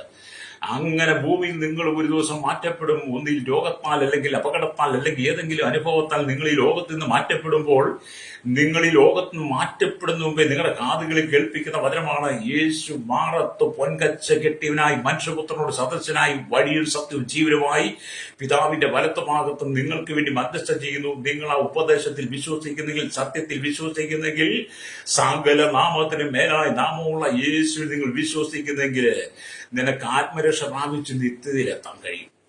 ഭൂമി നിനക്ക് സമാധാനം ഉണ്ടാകും. അപ്പൊ ഈ ഭൂമിയിൽ നമുക്ക് സമാധാനം ആവശ്യമാണ്, അല്ലെങ്കിൽ ഈ ഭൂമി നമുക്ക് സന്തോഷം ആവശ്യമാണ്, അല്ലേ? നമുക്ക് സ്വർഗത്തിലേക്ക് പോവുകയും ചെയ്യണം. യേശു മാത്രം ഏക വഴി. അപ്പൊ ഞാൻ തന്നെ വഴിയിൽ സത്യം ജീവനുമാകുന്നു, ഈ സുവിശേഷത്തിലെ ഞാനാകുന്നു എന്ന കർത്താവിന്റെ 6ാമത്തെ അവകാശമാണിത്. നീ എവിടെ പോകുന്നുവെന്ന് ഞങ്ങൾ അറിയുന്നില്ല, പിന്നെ വഴി എങ്ങനെ അറിയുമെന്ന്. ഹല്ലേലൂയ, സ്തോത്രം. തോമസ് ചോദിച്ചുള്ള മറുപടിയാണ് യേശു പറയുന്നത്. അപ്പൊ യേശു പറയുന്നുണ്ട് അവരോട്, ഹല്ലേലൂയ, യേശു അവരോട് ഹല്ലേലൂയ പറയുന്നുണ്ട്, പിതാവിന്റെ ഭവനത്തിൽ അനേകം വാസസ്ഥലങ്ങളുണ്ട്, ഇല്ലെങ്കിൽ ഞാൻ നിങ്ങളോട് പറയുമായിരുന്നു. ഞാൻ നിങ്ങൾക്ക് സ്ഥലമൊരുക്കുവാൻ പോകുന്നു. ഞാൻ പോയി നിങ്ങൾക്ക് സ്ഥലമൊരുക്കിയാൽ ഞാൻ ഇരിക്കുന്ന ഇടത്ത് നിങ്ങളും ഇരിക്കേണ്ടതിന് പിന്നെയും വന്ന് നിങ്ങളെ ചേർത്തുകൊള്ളും, പിന്നെയും വന്ന് നിങ്ങൾ എന്റെ അടുക്കൽ ചേർത്തുകൊള്ളും. ഞാൻ പോകുന്ന ഇടത്തേക്കുള്ള വഴി നിങ്ങൾ അറിയുന്നു. അപ്പോഴാണ് തോമസ് അവനോട്, കർത്താവേ, നീ എവിടെ പോകുന്നു എന്ന് ഞങ്ങൾ അറിയുന്നില്ല, പിന്നെ വഴി എങ്ങനെ അറിയുമെന്ന് തോമസ് ചോദിക്കുക. ആ തോമസിന്റെ ചോദ്യത്തിനുള്ള മറുപടിയാണ് യേശു യോഹന്നാന്റെ സുവിശേഷം 14:6 വാക്യം പറയുന്നത്. അല്ലെ, ഞാൻ തന്നെ വഴിയിൽ സത്യവും ജീവനുമാകുന്നു. അല്ലെ, ആമേൻ. ഞാൻ വഴി കാണിച്ചു തരാം എന്നല്ല കർത്താവ് പറഞ്ഞത്. ഞാൻ വഴി കാണിച്ചു തരാം, ഞാൻ വഴി കണ്ടുപിടിച്ചു തരാം, ഞാൻ വഴി വരച്ചു തരാം, ഞാൻ വഴി വെട്ടിത്തരാം, പുതിയ വഴി എന്നൊന്നും അല്ല യേശു പറഞ്ഞത്. യേശു പറഞ്ഞു, ഞാൻ തന്നെയാ വഴി. അല്ലേലിയ. നമുക്ക് ഇന്നത്തെ കാലഘട്ടത്തിൽ മനുഷ്യൻ യാത്ര ചെയ്യുമ്പോൾ, മനുഷ്യൻ ലോകത്തിന്റെ ഏത് മൂലയിലും എത്തിച്ചേരുവാൻ, മനുഷ്യന് വഴി കണ്ടുപിടിക്കുവാൻ നമുക്കിന്ന് ഗൂഗിൾ മാപ്പിലൂടെ കണ്ടുപിടിക്കാം. എല്ലാവരും നമ്മൾ വാഹനത്തിലൊക്കെ യാത്ര ചെയ്യുമ്പോൾ എന്ത് ചെയ്യുന്നു? എല്ലാവരും മൊബൈൽ അല്ലെങ്കിൽ അതിനുള്ള സംവിധാനങ്ങൾ വെച്ചുകൊണ്ട് ഗൂഗിൾ ഓണാക്കി ഗൂഗിൾ മാപ്പ് വെച്ച് യാത്ര ചെയ്യുന്നത്. അങ്ങനെ ആ ലൊക്കേഷനൊക്കെ അയച്ചു കൊടുത്തുമ്പോൾ അവർ കൃത്യമായിട്ട് ആ സ്ഥലത്ത് എത്തിച്ചേരാം. പക്ഷെ ഈ ഭൂമിയിലെ ഗൂഗിൾ മാപ്പ് നിങ്ങൾ നോക്കി അതിൽ ലൊക്കേഷനൊക്കെ എടുത്ത് നിങ്ങൾക്ക് ദൈവരാജ്യത്തിലേക്ക് പോകാൻ കഴിയത്തില്ല കേട്ടോ. അപ്പം ദൈവരാജ്യത്തിലേക്ക് പോകാൻ ഏക വഴി മാറത്ത് പൊൻകച്ച് കെട്ടിയവനായി മനുഷ്യപുത്രനോട് സദർശനായ, അല്ലെങ്കിൽ സകല സത്യത്തിനും ഉപദേശത്തിനും മുകളിലായിരിക്കുന്ന വഴിയും സത്യം ജീവനുമായിരിക്കുന്ന യേശുക്രിസ്തുവിലൂടെ മാത്രമേ നിങ്ങൾക്ക് ദൈവരാജ്യത്തിൽ പ്രവേശിക്കാൻ കഴിയുള്ളൂ. പ്രൈസ്. എന്നെ കേൾക്കുന്ന മാതാപിതാക്കളെ, ആശ്ചര്യമായി നീ ഭൂമി ജീവിക്കുന്നതിനെ ആത്മീയമായി നീ ദൈവരാജ്യത്തിന്റെ അനുഭവത്തിലായിരിക്കണം വസിക്കേണ്ടത്. ആത്മീയമായി നീ ദൈവരാജ്യത്തിന്റെ അനുഭവത്തിൽ വസിക്കുന്നെങ്കിൽ നിന്റെ കുടുംബത്തിനകത്ത് എന്നും സമാധാനമായിരിക്കും. ഞാൻ എന്നും കേൾക്കുന്ന വിഷയമാണ്. എന്നും ഒരു ദിവസം പോലും ഇല്ലാതെ പ്രാർത്ഥനയ്ക്ക് ആൾക്കാർ വിളിക്കും. അവർ പറയുന്നില്ല നിങ്ങൾക്ക് സമാധാനമില്ലെന്നുള്ളതാണ്. എല്ലാവരും വിഷയം അതാണ്, സമാധാനമില്ല. സമാധാനക്കുറവ് എന്താണെന്ന് ചോദിച്ചു വരുമ്പോഴാണ് അവരുടെ ജീവിതത്തിന്റെ സംഭവങ്ങൾ അവർ വെളിപ്പെടുത്തുന്നത്. അവിടെയാണ് ഈ വഴി സത്യം ജീവനുമായിരിക്കുന്ന യേശുവിനെ വെളിപ്പെടുത്താൻ കഴിയുന്നത്. അല്ലേ? ചില ദിവസങ്ങൾക്ക് ഒരു സഹോദരി എന്നെ വിളിച്ച് അവരുടെ ജീവിതത്തിലെ ഭാരങ്ങളും വിഷയങ്ങളും ഒക്കെ പറയാനായിട്ട് വിളിച്ച പ്രാർത്ഥന. അപ്പൊ ഞാൻ അവരോട് ചോദിച്ചു, എന്താ സഹോദരി നിങ്ങളുടെ വിഷയങ്ങൾ, എന്തിനാണ് ഞാൻ പ്രാർത്ഥിക്കേണ്ടത്? അവർ പ്രാർത്ഥിക്കണം. അപ്പം എല്ലാവർക്കും വേണ്ടി പ്രാർത്ഥിക്കാം, നമുക്ക് കുഴപ്പമൊന്നുമില്ല. പക്ഷെ അവരുടെ വിഷയങ്ങളൊന്ന് കേൾക്കുന്നത് നല്ലതല്ലേ? അപ്പോഴത്തെ സൗകര്യം ഭയങ്കര വയലിന്റെ ചൂടായി. അവരുടെ വിഷയം ചോദിക്കാൻ പറ്റില്ല, അവർക്ക് വേണ്ടി പ്രാർത്ഥിക്കണം. എങ്ങനെ പ്രാർത്ഥിക്കും പ്രിയ സ്നേഹിത? പിന്നെ അവരോട് ചോദിച്ചു കഴിഞ്ഞപ്പോൾ ശാന്തമായി കഴിഞ്ഞപ്പോൾ അവരോട്, എന്റെ പാസ്റ്റർ എനിക്ക് സമാധാനമില്ല, കുടുംബം മുഴുവൻ തകർത്ത് കിടക്കുക, ഭർത്താവ് പ്രശ്നമാണ്, മക്കള് പ്രശ്നമാണ്, വീട്ടിൽ നിന്ന് കടബാധ്യതയെ പ്രശ്നമാണ്. അതവരെ നേരത്തെ പറഞ്ഞാൽ മതി. നേരത്തെ പറഞ്ഞാൽ എനിക്ക് പ്രാർത്ഥിക്കുന്നതിനകത്ത് വളരെ സന്തോഷമാണ്.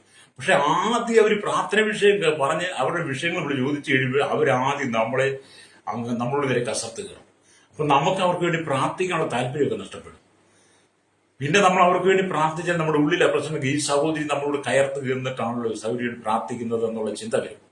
പക്ഷെ നിങ്ങളൊരു പ്രാർത്ഥന വിഷയം പറയുമ്പോൾ നിങ്ങൾ വളരെ താഴ്മയോടെ സൗമ്യതയോടെ ആ വിഷയം പറഞ്ഞാൽ അത് കേൾക്കുന്ന വ്യക്തി നിങ്ങൾക്ക് സന്തോഷത്തോടെ സമാധാനത്തോടെ പ്രാർത്ഥിക്കും, അവിടെ ദൈവം പ്രവർത്തിക്കും. അല്ലേ? അപ്പൊ അനവധി ആളുകളെ വിളിക്കുമ്പോഴും പറയുന്നത് സമാധാനമില്ലെന്നാ. സമാധാനമില്ലാത്ത ലോകത്തിൽ എങ്ങനെ മുമ്പോട്ട് പോകും, എങ്ങനെ ജീവിക്കും, ജീവിതം മടുത്തു തകർന്നു, മരണം മാത്രമാണ് മുമ്പിലെന്നൊക്കെ പറഞ്ഞ് ജീവിതത്തെ മുന്നോട്ട് നയിക്കുന്ന പ്രിയപ്പെട്ടവരോട് ഇന്ന് വൽക്കാലം ദൈവത്തിന്റെ ആത്മാവ് പറയുന്നത്, മാറത്ത് പൊൻകച്ച കെട്ടിയവനായി അലറിയ ആമേ മനുഷ്യപുത്ര സദസ്യനായിരിക്കുന്ന യേശു പിതാവിന്റെ വലത്തുഭാഗത്ത് നിനക്ക് നഷ്ടപ്പെട്ടു പോയ കുടുംബജീവിതത്തെ, സമാധാനത്തെ തരാൻ യേശു ആഗ്രഹിക്കുന്നു. നിന്റെ ചിഹ്ന ഭിന്നമായി കിടക്കുന്ന കുടുംബജീവിതത്തെ പുതിയതായിട്ട് പണിതെടുത്ത് നഷ്ടമായ സ്നേഹത്തെ, സന്തോഷത്തെ, സമാധാനത്തെ തന്ന് നിന്നെ നിറയ്ക്കുവാൻ, നിന്റെ കുടുംബം ഒരു സ്വർഗത്തിന്റെ ആ അനുഭവത്തിലേക്ക് കൊണ്ടുവരുവാൻ യേശു ആഗ്രഹിക്കുന്നു. പക്ഷെ നീ യേശുവിൽ വിശ്വസിക്കണം. വഴിയും സത്യം ജീവനുമായിരിക്കും യേശുവിൽ വിശ്വസിക്കണം. കുറുക്കു വഴി തേടി പോകരുത്. ലേലിയ. അപ്പൊ ഇവിടെ യേശു പറയാം, യേശു വഴി കാണിച്ചു തരാം, വഴി കണ്ടുപിടിച്ചു തരാം, വഴി ഉണ്ടാക്കി തരാം, വഴി വെട്ടിത്തരാം. നിങ്ങൾ ഗൂഗിൾ മാപ്പിൽ നോക്ക് എന്നൊന്നല്ല യേശു പറയുന്നത്. യേശു പറയുന്നത് ഞാൻ തന്നെയാ വഴി എന്നാ. ഇപ്പൊ നമ്മളോട് ആരെങ്കിലും വഴി ചോദിച്ചാൽ നമ്മൾ പറയും, നിങ്ങൾ ആ ഗൂഗിൾ മാപ്പിൽ നോക്കാൻ പറയും. നിങ്ങൾ ആ ഗൂഗിൾ മാപ്പിൽ നോക്ക്, ആ വഴി നിങ്ങൾക്ക് കാണാം. നിങ്ങൾ എവിടെ നിന്ന് യാത്ര പുറപ്പെടുന്നു ആ യാത്രയുടെ പൂർണ്ണതയിലെത്തുവാൻ നിങ്ങൾക്ക് വഴി കണ്ടുപിടിക്കാൻ ഗൂഗിൾ മാപ്പിൽ നോക്കാൻ നമ്മളും പലരോടും പറഞ്ഞു കൊടുക്കുന്നുണ്ട്. പക്ഷെ യേശു പറയുന്നത് നിങ്ങൾ ഗൂഗിൾ മാപ്പിൽ നോക്കി സഞ്ചരിക്കുവല്ല പറയുന്നത്. യേശു പറയുന്നത് സ്വർഗരാജ്യത്തിലേക്ക് വരണമെങ്കിൽ ഞാൻ തന്നെ വഴിയാണ്, ഞാൻ തന്നെ വഴി, സത്യം, ജീവൻ. എന്നിലൂടെ അല്ലാതെ ദൈവരാജ്യത്തിൽ നിനക്ക് വരാൻ കഴിയില്ല. ദൈവരാജ്യത്തിൽ നിനക്ക് പ്രവേശിക്കണമോ യേശു ക്രിസ്തുവിലൂടെ മാത്രം. അതിനിടയിൽ നീ ഏത് മധ്യസ്ഥരെ കൊണ്ട് നിർത്തിയാലും, ആരോട് നീ വഴി ചോദിച്ചാലും ദൈവരാജ്യത്തിൽ നിനക്ക് പ്രവേശിക്കാൻ കഴിയത്തില്ല. വ്യക്തം ചെയ്യും. ദൈവരാജ്യത്തിൽ ചെല്ലണമെങ്കിൽ യേശു ക്രിസ്തുവിലൂടെ മാത്രം. അപ്പം തോമസിന്റെ ചോദ്യത്തിന് മറുപടിയായിട്ട് യേശു പറയുക, യോഹന്നാന്റെ സുവിശേഷം 14 നിങ്ങളുടെ ചോദ്യത്തിന് മറുപടിയാ വേദപുസ്തകം. ദൈവരാജ്യത്തിൽ എങ്ങനെ ചെല്ലാൻ പറ്റും, ദൈവരാജ്യത്തിൽ എങ്ങനെ പ്രവേശിക്കാൻ കഴിയും, ദൈവരാജ്യത്തിൽ ആരൊക്കെയാണ് പോകുന്നത്, അതെങ്ങനെയാണെന്ന് വെളിപ്പെടുത്തി തരുന്ന ഏക പുസ്തകമുണ്ടെങ്കിൽ സത്യവേദ പുസ്തകമാണ്. അത് ദൈവവചനമാണ്. ആ വചനം ദൈവത്തിൻ്റെതാണ്. ആ വചനം ദൈവമാണ്. ആ യേശുവോട് പറഞ്ഞാൽ ഞാൻ തന്നെ വഴിയും സത്യം ജീവനും, ഞാൻ മുഖാന്തരമല്ലാതെ ആരും പിതാവിന്റെ സന്നിധിയിൽ എത്തുന്നില്ല. ആ യേശുവാണ് നമുക്ക് വേണ്ടി മാറത്ത് പൊൻകച്ച കിട്ടിയവരായി, മനുഷ്യപുത്രൻ സദസ്യനായവനായി പിതാവിന്റെ വലത്തുഭാഗത്ത് നമുക്ക് വേണ്ടി മധ്യസ്ഥ ചെയ്യുന്നത്. വിശ്വസിക്കാൻ കഴിയുമോ ശ്രോതാവേ നിനക്ക്? അതോ നീ യേശുവിനെ ഇന്നും തള്ളിപ്പറഞ്ഞുകൊണ്ട് യേശു ക്രിസ്തുവിനെ പ്രസംഗിക്കുന്നവർക്കെതിരെ വാളും വടിയും എടുത്ത് നീ നിൽക്കുകയാണോ? കല്ലും പൊഴിയെടുത്ത് വാളും വടിയെടുത്ത് നീ ഇന്ന് പോരാടിയ കാലഘട്ടങ്ങളുണ്ട്. അതൊക്കെ പണ്ട്. ഇന്നതൊന്നും ജനം അംഗീകരിക്കത്തില്ല. ഇന്നത്തെ കാലത്ത് ഇന്നത്തെ തലമുറ സത്യസന്ധമായി സുവിശേഷം വിളിച്ചു പറയുന്നവരാ, അല്ലാതെ ഭീഷണിക്ക് മുമ്പ് ഓടിപ്പോകുന്നവരല്ല. അല്ലേറിയ വഴിയിൽ സത്യവും ജീവനും യേശുവാണെന്ന് ഞങ്ങൾ വെളിപ്പെടുത്തിക്കൊണ്ട് ഞങ്ങൾ പറഞ്ഞുകൊണ്ടിരിക്കും. ഞങ്ങൾക്ക് അതിന് ലജ്ജയില്ല, മടിയില്ല, പേടിയില്ല, ഭയമില്ല. ഞങ്ങളൊരിക്കലും ഫീലുക്കളെ പോലെ മാറി നിൽക്കുന്നവരല്ല. ഞങ്ങൾ സത്യം വിളിച്ചു പറയാൻ വേണ്ടിയിട്ട് നിൽക്കുന്നത്. അതുകൊണ്ടാണ് ഇന്ന് പകൽ ഈ പ്രഭാതത്തെ വിളിച്ചു പറയുന്നത്. അവൻ മാറത്ത് പൊൻകച്ച് കെട്ടിയവനായി, അവൻ മനുഷ്യപുത്രൻ സദസ്യനായി, വഴിയിൽ സത്യം ജീവനുമായി, സകല സത്യത്തിന് മേലായ സത്യം, സകല നാമത്തിന് മേലായ നാമം, സകല ഉപദേശങ്ങൾക്ക് മീതെ ഉപദേശം നൽകുന്ന ആമി സത്യത്തിന്റെ പാതയിലൂടെ നീ സഞ്ചരിപ്പാൻ നിനക്ക് ഏക വഴി കാണിച്ചിരുന്ന യേശുവിനെ നീ ഹൃദയം കൊണ്ട് സ്വീകരിക്കണമെന്ന് പറയുന്നത്. അല്ലേരിയ യേശുവിനെ ഹൃദയം കൊണ്ട് സ്വീകരിക്കണമെന്ന് പറയുന്നത് നിന്റെ കുടുംബത്തിന്റെ രക്ഷയ്ക്ക് പറയുന്നതാണ്. അല്ലേരിയ പാപികൾ ആയിരുന്ന, ദോഷികളായിരുന്ന, ലോകത്തിന് കൊള്ളരുതാത്ത അനുഭവത്തിൽ, ലോകത്തിന്റെ മായയിൽ, ലോകത്തിന്റെ വെറുക്കൂത്തിൽ അകപ്പെട്ട് ജീവിതം തന്നെ മടുത്ത് കിടന്ന ഞങ്ങൾക്ക് ഈ സുവിശേഷം സ്നേഹത്തോടെ പ്രസംഗിക്കുന്നത് എന്താണ്? വഴിയിൽ സത്യം ജീവനുമായി യേശുവിനെ ഞങ്ങൾക്ക് മനസ്സിലായതുകൊണ്ടാണ്, ഞങ്ങളത് അനുഭവിക്കുന്നത് കൊണ്ടാണ്. രക്തം ചെയ്യൽ. അപ്പം യേശു പീലാത്തോസിന്റെ മുമ്പിൽ നിൽക്കുമ്പോൾ പീലാത്തോസ് സത്യമായത് എന്താണെന്ന് ചോദിച്ചു. ലോകജനങ്ങൾക്ക് സത്യം എന്താണ്, സത്യമായവൻ ആരാണ് എന്ന് അറിഞ്ഞുകൂടാത്ത പീലാത്തോസും ചോദിക്കുക, എന്താണ് സത്യം? ലേരിയ. അത് ഒരുപക്ഷെ ഹെരോദാവ് ചോദിച്ചു കാണും, കന്യാഭാവ് ചോദിച്ചു കാണും, പീലാത്തോസ് ചോദിച്ചു കാണും, സകല ജനം ചോദിച്ചു എന്താണ് സത്യം? ലേരിയ. ഇന്നും മനുഷ്യൻ സത്യാന്വേഷികളായിട്ട് ലോകത്തിൽ ഉലകം ചുറ്റി നടക്കുക. സത്യാന്വേഷിയായിട്ട് അന്വേഷിച്ച് നടക്കുന്ന ഹെരോദാവി, നീ വിശുദ്ധ ബൈബിൾ ഒന്ന് വായിക്കേ. അപ്പം ബൈബിൾ വായിക്കുമ്പോൾ യഥാർത്ഥ സത്യം നിങ്ങൾക്ക് മനസ്സിലാകും. മലേറിയ. അപ്പൊ എല്ലാവരും ആകിയാൽ പല തത്വജ്ഞാനങ്ങളും സത്യദൈവത്തെ കാണിക്കുന്നതില്ല. പല തത്വജ്ഞാനികളും പല തത്വങ്ങളും പല ജ്ഞാനങ്ങളും പല പണ്ഡിതന്മാരും പല ഉപദേശം പറയുന്നവരും സത്യദൈവത്തെ യഥാർത്ഥമായിട്ട് വെളിപ്പെടുത്തുന്നില്ല എന്നുള്ളതാണ് യാഥാർത്ഥ്യം. പ്രൈസലോ. അല്ലേര്. അപ്പം ദൈവത്തിന്റെ അരികിലേക്ക് ചെല്ലുവാനുള്ള വഴികളെയും പഠിപ്പിക്കുന്നില്ല. ദൈവത്തിന്റെ അരികിലേക്ക് ചെല്ലുവാനുള്ള വഴികളെയും പഠിപ്പിക്കുന്നില്ല, യേശുവിനെ കുറിച്ചും പഠിപ്പിക്കുന്നില്ല. എന്നെ കേൾക്കുന്ന മാതാപിതാവേ, എത്ര കാലമാണ് നിങ്ങൾ വേദനിക്കപ്പെടുന്നത്? എത്ര കാലമാണ് നിങ്ങൾ സങ്കടപ്പെടുന്നത്? എത്ര കാലമാണ് നിങ്ങൾ ദുഃഖിക്കുന്നത്? എത്ര കാലമാണ് ഈ കണ്ണുനീരിൽ കൂടി കടന്നു പോകുന്നത്? നിനക്കൊരു മാറ്റം വേണ്ടേ? നിന്റെ കുടുംബത്തിനൊരു മാറ്റം വേണ്ടേ? നിന്റെ ജീവിതത്തിനൊരു മാറ്റം വേണ്ടേ? നിന്റെ സ്വഭാവത്തിനൊരു മാറ്റം വേണ്ടേ? നിന്റെ മക്കളിലൊരു മാറ്റം വേണ്ടേ? നിന്റെ ജോലിയൊരു മാറ്റം വേണ്ടേ? നിന്റെ എല്ലാ ജീവിത മാർഗം നിനക്കൊരു മാറ്റം ആവശ്യമാണ്. ആ മാറ്റം നിനക്ക് തരുന്ന യേശുവാ. അല്ലേ? നീ തകർന്ന് തരിപ്പണമായി ഇരിക്കുവാനല്ല യേശു ആഗ്രഹിക്കുന്നത്. മനസ്സ് തകർന്നവളായി ഇരിക്കുവാനല്ല നീ ആഗ്രഹിക്കുന്നത്. നീ ജീവിതത്തിൽ സന്തോഷിക്കണം, ജീവിതത്തിൽ സമാധാനം അനുഭവിക്കണം. നിന്റെ കുടുംബത്തിന്റെ ക്ലേശങ്ങൾ മാറിപ്പോകണം, നിന്റെ ജീവിതത്തിന്റെ ക്ലേശങ്ങൾ മാറിപ്പോകണം. നിന്റെ കുടുംബത്തിന്റെ കണ്ണുനീര് മാറണം, നിന്റെ കുടുംബത്തിനകത്ത് യേശു വസിക്കണം. നിന്റെ ജീവിതത്തിൽ, നിന്റെ മക്കളിൽ, തലമുറയിൽ യേശു വസിക്കണം. മാറത്ത് പൊൻകച്ച് കെട്ടിയവനായ യേശു നിന്റെ കുടുംബത്തിനകത്ത് വെളിപ്പെടട്ടെ. നിന്റെ ജീവിതത്തിലേക്ക് ഇറങ്ങിവിട്ട് അതിനു വേണ്ടി നിന്റെ കുടുംബത്തെ നീ ഒരുക്കി കൊടുക്ക. യേശു നിന്നെ വിടുവിക്കും. നീ കടന്നു പോകുന്ന പ്രതിസന്ധികളിൽ നിന്ന് നിന്നെ വിടുവിക്കുവാൻ യേശുവിന് മാത്രമേ കഴിയുള്ളൂ. നീ കടന്നു പോകുന്ന മാരകമായ രോഗത്തിന് നിന്നെ വിടുവിക്കുവാൻ യേശുവിന് മാത്രമേ കഴിയുള്ളൂ. നിന്റെ കടക്കണിയിൽ നിന്നെ പുറത്തെടുക്കുവാൻ യേശുവിന് മാത്രമേ കഴിയുള്ളൂ. അല്ലേലിയ. നിങ്ങൾ കടന്നു പോകുന്ന വെല്ലുവിളികൾ എത്ര വലുതായിരുന്നാലും അതിന് പരിഹാരം നൽകുവാൻ യേശു ക്രിസ്തു ആഗ്രഹിക്കുന്നു. അല്ലേലുയ. രക്തം ചെയ്യും. അതുകൊണ്ട് എന്നെ കേൾക്കുന്ന പ്രശ്നേക്ക് നിങ്ങൾ കർത്താവിലേക്ക് വരണം. അപ്പം ക്രിസ്തു സത്യമായവൻ, അവൻ നമുക്ക് തന്നിരിക്കുന്ന ആത്മാവും സത്യാത്മാവ് എന്നാണ് വിളിക്കുന്നത്. അല്ലേലൂയ. അതുകൊണ്ടാണ് യേശു പറഞ്ഞത്, യോഹന്നാന്റെ സുവിശേഷം 14-ാം അധ്യായത്തിന്റെ 16-ാമത്തെ വാക്യം വായിക്കും. ഇങ്ങനെ എഴുതിയിരിക്കുന്നു, അല്ലേലൂയ, എന്നാൽ ഞാൻ പിതാവിനോട് ചോദിക്കും, അവൻ സത്യത്തിന്റെ ആത്മാവെന്ന മറ്റൊരു കാര്യസ്ഥനെ എന്നേക്കും നിങ്ങളോട് കൂടി ഇരിക്കേണ്ടതിന് നിങ്ങൾക്ക് തരും. അല്ലേലൂയ. അപ്പൊ ഇവിടെ യേശു പറയുക, സത്യത്തിന്റെ ആത്മാവ് എന്നൊരു മറ്റൊരു കാര്യസ്ഥനെ എന്നേക്കും നിങ്ങളോട് കൂടി ഇരിക്കേണ്ടതിന് നിങ്ങൾക്ക് തരും. അതെ, കർത്താവായ യേശു ക്രിസ്തു സ്വർഗ്ഗാരോഹണം ചെയ്തതിന് ശേഷം കർത്താവ് ഭൂമിയിൽ സഭയ്ക്ക് അടിസ്ഥാനം ഇടുമ്പോൾ പെന്തക്കോസ്ത് നാളിൽ കൂടിയിരുന്ന ദൈവജനത്തിന്മേൽ, കൂടിയിരുന്ന 120 മേൽ സത്യത്തിന്റെ ആത്മാവെന്ന പരിശുദ്ധാത്മാവരുടെ മേൽ ഇറങ്ങി വന്നു. ആ പരിശുദ്ധാത്മാവിന്റെ സാന്നിധ്യം അന്ന് തൊട്ട് ഇന്ന് വരെ വിശ്വസിക്കുന്ന ദൈവമക്കളിൽ വസിക്കുക. അല്ലേലിയ. നിങ്ങൾ പരിശുദ്ധാത്മാവ് നിറയപ്പെടണം, ആത്മാവിൽ നിറയപ്പെടണം. ആത്മാവിൽ നിറയപ്പെട്ട ആത്മാവിൽ നിങ്ങൾ ജീവിക്കണം. അല്ലേലിയ. അപ്പം അല്ലേലിയ. അതുകൊണ്ടാണ് യേശു പറയുന്നത് സത്യത്തിന്റെ ആത്മാവ്. അത് മാത്രമല്ല, സത്യാത്മാവ് തന്നെയാണ് സത്യവേദ പുസ്തകത്തെ നമുക്ക് തന്നിരിക്കുന്നത്. ഈ സത്യാത്മാവ് എന്ന് പറഞ്ഞാൽ ഈ സത്യത്തിന്റെ ആത്മാവ്, ഈ പരിശുദ്ധാത്മാവാണ് നമുക്ക് വേദപുസ്തകത്തെ നമ്മുടെ കരങ്ങളിൽ തന്നു. ഇത് പുസ്തകമായിട്ട് എഴുതി നമ്മുടെ കരങ്ങളിൽ തന്ന് നമുക്ക് വായിച്ച് മനസ്സിലാക്കാൻ നമ്മോട് കൂടിയിരുന്ന് സഹായിക്കുന്നതും ഈ സത്യത്തിന്റെ ആത്മാവാണ്. അല്ലേലൂയ. സ്തോത്രം. അപ്പൊ ഏതോ ഒരു പുരാണമോ ഒരു ഇതിഹാസമോ ഒരു തത്വജ്ഞാനമോ അല്ല വേദപുസ്തകം. ഈ ഭൂമിയിലുള്ള ഏതെങ്കിലും ഒരു ഇതിഹാസമോ അല്ലെങ്കിൽ ഒരു ഐതിഹ്യമോ അല്ലെങ്കിൽ തത്വജ്ഞാനമോ മനുഷ്യന്റെ കണ്ടുപിടുത്തമോ ഒന്നും അല്ല വേദപുസ്തകം എന്ന് പറയുന്നത്. വേദപുസ്തകം, സത്യവേദ പുസ്തകം എന്ന് പറയുന്നത് ദൈവത്തിന്റെ പരിശുദ്ധാത്മാവിനാൽ തന്റെ ദാസന്മാർക്ക് വെളിപ്പെടുത്തി കൊടുത്ത ദൈവവചനമാണ്. അത് സത്യത്തിന്റെ വചനമാണ്. അല്ലേലൂയ. മാറത്ത് പൊൻകച്ച കിട്ടിയവനായ മനുഷ്യപുത്രനോട് സദൃശനായിരിക്കുന്നവൻ, തന്നിൽ വിശ്വസിക്കുന്ന, താൻ വിളിച്ചു വേർതിരിച്ച അപ്പോസ്തലന്മാർക്ക് അവൻ സത്യത്തിന്റെ ആത്മാവ് വെളിപ്പെടുത്തി കൊടുത്ത വചനമാണ് പത്മോസിന്റെ ഏകാന്തതയിൽ ഇരുന്ന് യോഹന്നാൻ നമുക്ക് വേണ്ടി എഴുതി തരുന്നത്. അല്ലേലൂയ. അത് നീ അത് വിശ്വസിക്കണം. വചനം വിശ്വസിച്ചതിന്റെ കണ്ണുനീര് മാറും. അല്ലേലൂയ. വചനം വിശ്വസിച്ചതിന്റെ കണ്ണുനീരിനെ ദൈവം മാറ്റിത്തരും. അല്ലേലൂയ. അപ്പൊ ഈ വേദപുസ്തകം മാനുഷികമായ വാക്കുകളല്ല, മാനുഷികമായ വാക്കുകളോ മനുഷ്യനിത് പകർത്തിയെഴുത് കോപ്പി അടിച്ചതൊന്നും അല്ല. ഇത് പരിശുദ്ധാത്മാവ് നൽകി തന്നതാണ്. നിന്റെ ജീവിതത്തെ അനുഗ്രഹമാക്കിയെടുക്കുക. നിന്റെ ജീവിതത്തിൽ നിനക്ക് സമാധാനം തരാൻ വേണ്ടിയിട്ട് പരിശുദ്ധാത്മാവ് നിനക്ക് വേണ്ടി എഴുതിയതാണ് ഈ പുസ്തകം. Praise the Lord. അല്ലേ? അതുകൊണ്ട് എനിക്ക് സത്യമായ യേശുവിനെ നിങ്ങൾ അനുഗമിക്കണം. സത്യം, വഴിയും സത്യവും ജീവനുമായ യേശുവിനെ നിങ്ങൾ അനുഗമിക്കണം. അവൻ മാത്രമാണ് സത്യം. അവൻ സ്വർഗരാജ്യത്തിന് വഴികാട്ടിയാണ്. അതേപോലെ തന്നെ അവൻ സ്വർഗരാജ്യത്തിന്റെ വാതിലാണ്. അവനെ അനുഗമിക്കുന്നവൻ നിത്യജീവൻ പ്രാപിക്കും. കർത്താവിന്റെ പാതയിൽ നടക്കുവാൻ നിങ്ങളെ തന്നെ സമർപ്പിക്കണം. യേശുക്രിസ്തുവിൽ മാത്രമേ നിത്യജീവൻ പ്രാപിക്കാൻ കഴിയുള്ളൂ, ദൈവരാജ്യത്തിൽ എത്തുവാൻ കഴിയുള്ളൂ.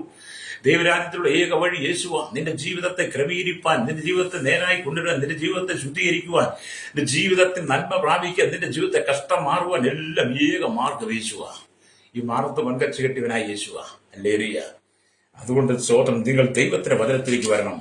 യോഹന്നാന്റെ സുവിശേഷമൊക്കെ വായിക്കുമ്പോൾ 8-ാം അധ്യായത്തിലേക്ക് വരുമ്പോൾ കാണുന്നുണ്ട്. 8-ാം അധ്യായത്തിൽ 32-ാമത്തെ വാക്യം പറയുന്നു, സത്യം അറിയുകയും സത്യം നിങ്ങളെ സ്വതന്ത്രമാക്കുകയും ചെയ്യും എന്ന് യേശു പറയാം.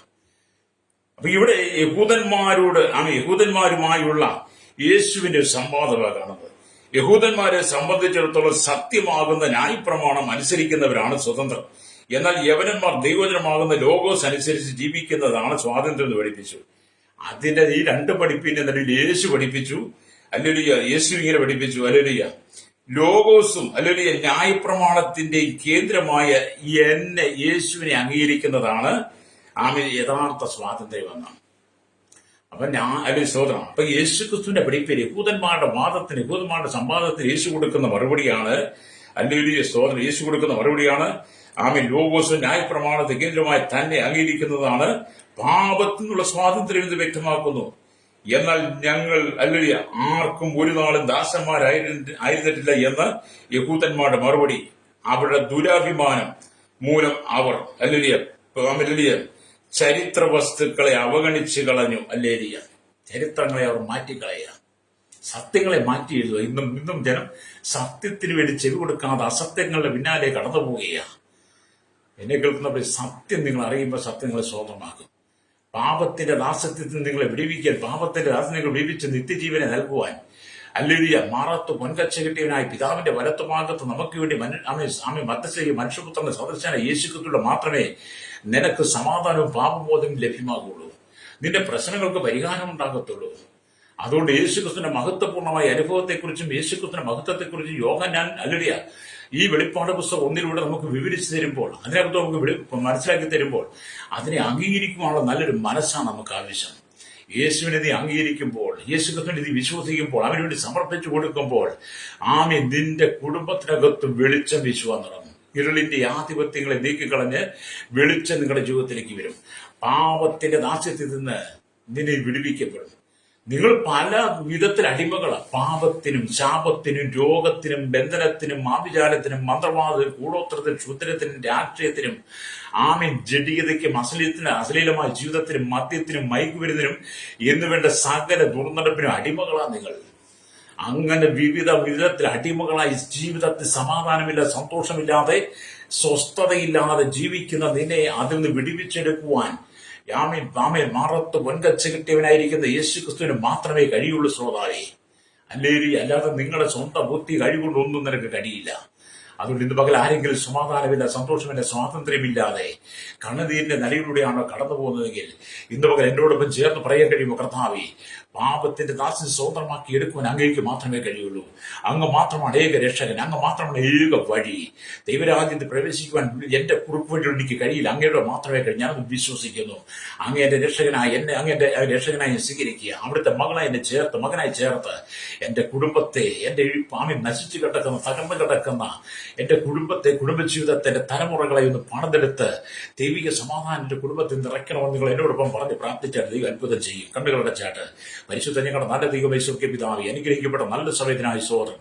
ഈ വചനം കേട്ടുകൊണ്ട് കേരളത്തിൽ, ഭാരത, ലോക രാജ്യങ്ങൾ 800 കോടി ജനം ശൈശവത്തിൽ, മാലിന്യം, കൗമാരി, യൗവനത്തിൽ വാർത്ത ഇവിടുത്തെ അച്ഛന യാച് റോപ്പണ തറവറയിലായിരിക്കുന്ന village panchayat, municipality, corporation, taluk, block, ജില്ലാ ഭരണ സംസ്ഥാനങ്ങൾ, രാഷ്ട്രങ്ങളെ ഭരിക്കുന്നവരെ, രാജകുമാർ, രാജ്യമാർ, പ്രധാനമന്ത്രി, പ്രസിഡന്റ്, ഗവർണർ, പട്ടാളമേഖല, ഗോത്രങ്ങളെ, ദ്വീപുകളെ, ആദിവാസി ട്രൈബൽ മേഖലയായിരിക്കുന്ന കരസേന, വ്യോമസേന, നാവികസേന അധികാരി, അത്ലറ്റ്, BSS, CRPF, ക്രമസമാധാന പാലകരെ, നിയമനിർമ്മാണ രംഗത്തിൽക്കെതിരെ രഹസ്യ വിഭാഗങ്ങളെ, ഇവിടെ പോലീസിന്റെ ജുഡീഷ്യൽ വിവിധ ഭാഗങ്ങളെ, സഹകരണ മേഖല, പൊതുമേഖല, ആരോഗ്യ മേഖല, സാമ്പത്തിക മേഖലയിലായിരിക്കുന്ന ബാങ്ക് മേഖല, എല്ലാ കേന്ദ്ര സംസ്ഥാന ജീവനക്കാരെയും ഞങ്ങൾ ദൈവരങ്ങൾ ഏൽപ്പിക്കുന്ന കർത്താവ്. കൺസ്ട്രക്ഷൻ രംഗം, മെക്കാനിക്, മോട്ടോർ യൂണിയൻ രംഗത്ത്, ടൈപ്പ് ഡ്രൈവേഴ്സിനെ, കായിക മേഖലയിലും സഹകരണ മേഖലയിലായിരിക്കുന്നവർക്കായി, കാർഷിക മേഖലയിലായിരിക്കുന്നവർ, ക്ഷീരമേഖലയിലായിരിക്കുന്നവർ, ചെറുതും വലുതുമായ വ്യാപാരി, വ്യവസായം, വഴിയോര കച്ചവടക്കാരെ, സമുദ്രത്തിന്റെ ആഴങ്ങളിൽ ഖനികളിൽ ജോലി ചെയ്യുന്നവർ, സ്തോത്രം, വിവിധ കമ്പനികളിൽ ജോലി ചെയ്യുന്നവർ, വഴിയോര കച്ചവടക്കാരെ, സ്തോത്രം, കർത്താവ്, എല്ലാ മത്സരത്തിനെ കടന്നുപോയിരിക്കുന്നവരെ, കടലോരവാസി, തീരദേശവാസികളെ ഞങ്ങൾ ദൈവരങ്ങൾ ഏൽപ്പിക്കുകയാണ്. മദ്യത്തിന്, മയക്കുവിനും, ലഹരി അടിമപ്പെട്ട് തീവ്രവാദ വർഗീയതയിൽപ്പെട്ട് കിടക്കുന്ന സമാധാന സന്തോഷത്തിൽ തകർന്നു കിടക്കുന്ന കുടുംബങ്ങൾ, ജീവിതങ്ങൾ, മാരകമായ രോഗത്തിനെതിരായ വിവിധ വെറുക്കൂത്തുകൾ, അശ്ലീലമായ ജീവിത സാഹചര്യങ്ങളിൽ കിടക്കുന്നവർ ഇന്ന് പകൽ മാനസാന്തരം മടങ്ങി വന്ന് സത്യത്തിന് ആത്മാവിനെ പ്രാപിച്ചു പ്രാപിച്ചുകൊണ്ട് യേശുക്രിസ്തുവിന്റെ മോചനം പ്രാപിക്കുവാൻ കർത്താവ് ജനത്തെ ഒരുക്കണമേ പ്രാർത്ഥിക്കുന്നു. ജീവിതത്തിൽ തകർന്നു കിടക്കുന്ന വിവിധ കുടുംബങ്ങളെ ഇന്ന് പകൽ പണിയണമേ എന്ന് പ്രാർത്ഥിക്കുകയാണ് കർത്താവ്. വിദേശ രാജ്യ ജോലി ചെയ്യുന്നവർ, കഷ്ടതയിൽ വേദനയിൽ കടന്നു പോകുന്ന ഒമ്പരപ്പെടുന്നവർക്ക് പീഡ അനുഭവിക്കുന്നവരെ, ആമി വിസ കിട്ട ഭാരപ്പെടുന്ന നാട്ടിൽ കിടന്നു കഴിയാതെ സാറിന് കിട്ട മണ്ഡലത്തിൽ വേദന അനുഭവിക്കുന്നവർ അവരൊക്കെ ഞങ്ങളോർത്ത് പ്രാർത്ഥിക്കുകയാണല്ലോ. കർത്താവ് വിവിധമായ നിലയിൽ ആമൻ അസമാധാനം അനുഭവിക്കുക സകല ജനത്തെയും ഞങ്ങളുടെ കരങ്ങളിൽ ഏൽപ്പിക്കുന്നു. കർത്താവ് ശക്തമായ ഒരു ദൈവസാന്നിധ്യത്തെ അയക്കണമേ. മനുഷ്യൻ പല കൂത്തുകാഴ്ചകളും പല ബന്ധനത്തിലും അകപ്പെട്ട് പലതിലും പാപത്തിന്റെ ദാസന്മാരെ ജീവിക്കുന്ന ഈ ജനത്തിനെ മാറത്ത് പൊൻകച്ച കെട്ടിയവനായി മനുഷ്യപുത്രൻ സദസ്യനായിരിക്കുന്ന യേശുക്രിസ്തു പിതാവിന്റെ വലത്തുമാകുന്ന മധ്യസ്ഥ ചെയ്യുന്ന സകല ജനത്തെ വിടിവിക്കുന്ന സത്യത്തെ ഈ ജനം മനസ്സിലാക്കുവാൻ, അത് ഹൃദയം കൊണ്ട് സ്വീകരിക്കുവാൻ, പാപത്തിന് പരിഹാരം വരുത്തി ശുദ്ധീകരണം വരുത്തുവാൻ ഈ ജനത്തിന്റെ ആത്മീയങ്ങൾ തുറക്കണമെന്ന് പ്രാർത്ഥിക്കുന്നു. സകലത്തിന്മേലും ദൈവനീതി വെളുപ്പണം. മത സാമൂഹ്യ സംസ്കാര ചരിത്ര മാധ്യമ മീഡിയകൾക്കും എല്ലാ ഫണ്ടമെന്റൽ പാർട്ടികൾക്കും മാനസാന്തരം കൊടുക്കണമെന്ന് പ്രാർത്ഥിക്കുകയാണ് യേശുക്രിസ്തുവിന്റെ വലിയ നാമത്തിൽ തന്നെ. ആമേൻ, ആമേൻ, ആമേൻ.